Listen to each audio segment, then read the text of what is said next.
Okay, thank you, Matilda. I think you said most of it already, so I'm not sure what's left for me to say, but I'll just run through quickly.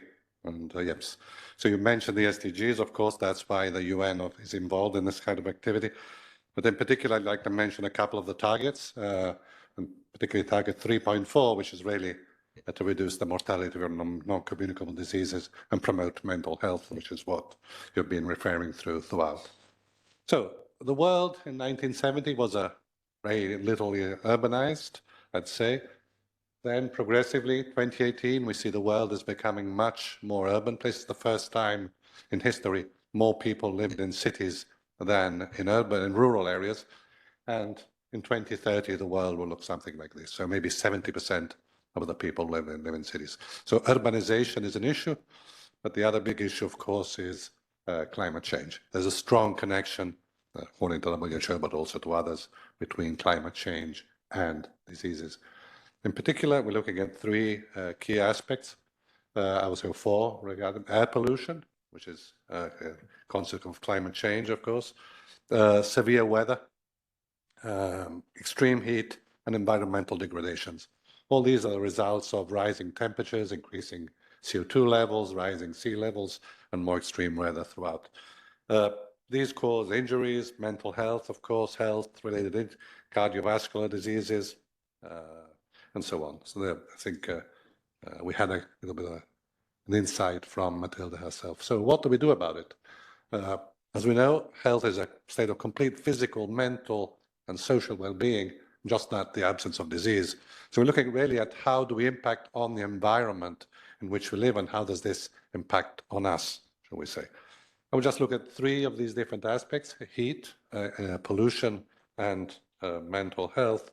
And starting with heat, just to give you another Lancet study, this study shows that by the end of this century, in the Sahelian region, population will triple and the temperature will go up by 7 degrees on average. So that's like hell, more or less. You know, imagine 7 degrees higher in some region of the Sahel and 3 more people living there. So this will cause a lot of problems of health in terms of, you know, the exposure to extreme heats, and it's going to looking at, you know, both critical organ failure, problems with heart diseases, issues with all the dehydration, hypothermia, so hypodemia, sorry, not hypothermia in this particular case.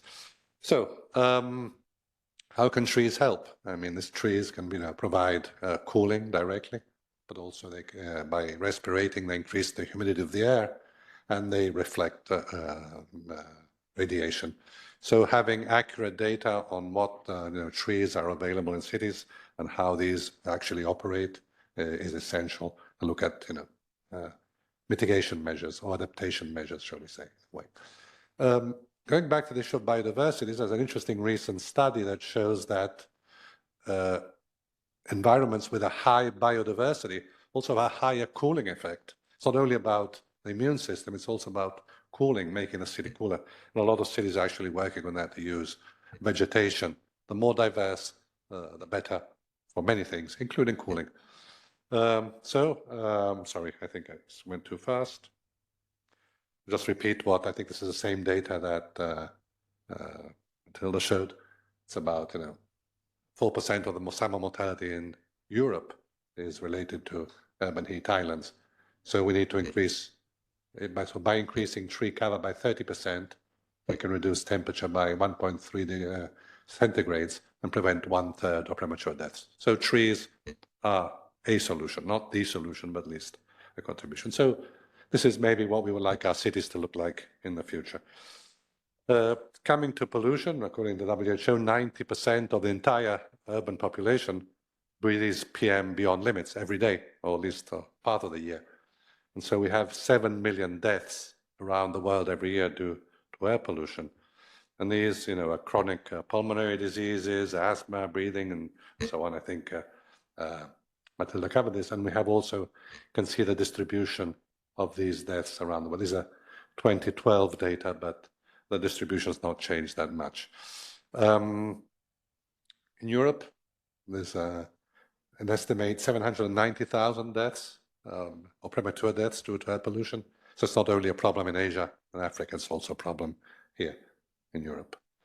So what can we do about it? Of course, we can plan our cities differently. Trees can have a wide variety of, let's say, impacts by absorbing PM10, by, let's say, reducing the exposure to plants, and of course, absorbing carbon, which also reduces the impact on health. The different designs we can use, leafy bowers, street canyons, closed canopies. It's very important to understand how these different designs can actually have a different health outcome. So identifying the correlation between the designs and the level of air pollution is also extremely important. Mental health, I think, is the other big, let's say, result of climate change or other stressors that we have. And basically, there's a close relation between climate change and health. The climate hazards essentially increase the vulnerability on the one hand, so making people more vulnerable to health outcomes, but also there's a lot of issues of exposure, injury, displacement, job loss, and some negative impacts.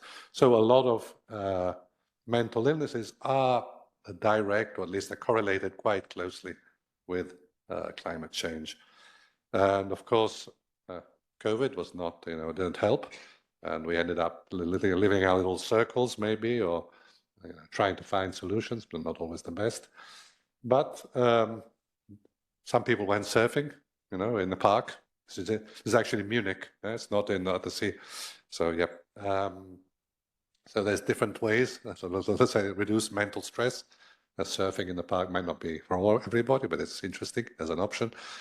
But of course, people usually tend to pick more relaxed activities, putting together urban blue and green infrastructures to really relax and try and reduce the impact of mental stress on our daily lives. A lot of work is now going into designing spaces for mental health and relaxation. This is an Alzheimer garden on the left. Of course, just exposure to nature is important. Forest bathing, literally, in this particular case, is also an important one. But they're also designing increasingly, or let's say many hospitals are designing gardens around the facility to actually help reduce mental stress.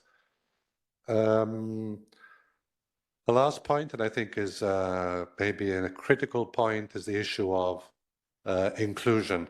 And I think that social cohesion, social justice also has an important role to play in health outcomes. And of course, there's a lot of those studies going on about how now communities of color have been excluded from, let's say, the benefits of nature, particularly in the US. And in fact, the Biden administration has just put $1.5 billion into community forestry for this year. I know our colleagues at the US Forest Service are going crazy trying to spend it, but a lot is looking at studies of the links between socioeconomic conditions and access to nature. Children, of course, have higher risk, and so we also need to design our spaces to accommodate for children. And the opposite spectrum, older adults, also need to have, to have access to, let's say, spaces to make their life quality better. And of course, the final part is low-income communities need to be, let's say, able to access the benefits of nature to look at their health outcomes. A great example that came about recently is the Green Heart program in Louisville, Kentucky. They're planting trees to improve the health conditions of lower communities that had a life expectancy of 7 years less than the average of the city. 7 years. So an important difference. And just a quick reference to some publications you might find useful. A couple from Nature Conservancy looking at how to plant trees for reducing air pollution, how to use the funds saved, let's say, from health or reduction of health costs to plant trees, and a couple of books on green infrastructure as a public health infrastructure from Spanish and American authors. And thank you for your attention.